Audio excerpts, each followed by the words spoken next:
Superior Court of Guam Judge Elyze Iriarte has shot down DPHS's motion to reconsider her decision to award attorney's fees to several individuals who were forced into government quarantine last year.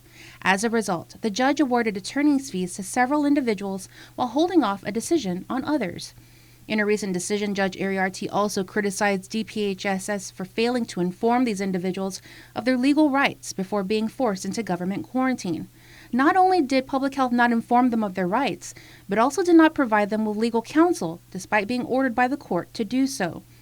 The order stated, quote, "Here, DPHSS demonstrated a pattern disregarding its obligations to provide counsel and then disobeying and obstructing the court's orders, which afforded that same right," end quote.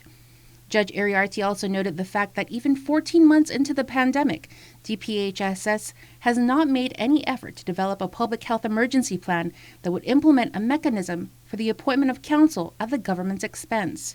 The judge denied attorneys' fees for several other cases and deferred issuing a ruling on others pending an evidentiary hearing. As for how much DPHSS will have to pay up to parties that were awarded attorney's fees, that will be determined after the other cases are resolved and statements for fees are submitted. As we reported, the issue over the government's mandatory quarantine policy eventually led to the governor filing for a request for the Supreme Court of Guam to issue a declaratory judgment on the extent of her enforcement powers and whether the judicial and legislative branch actually have a say in the matter. Oral arguments have been scheduled for May 7th.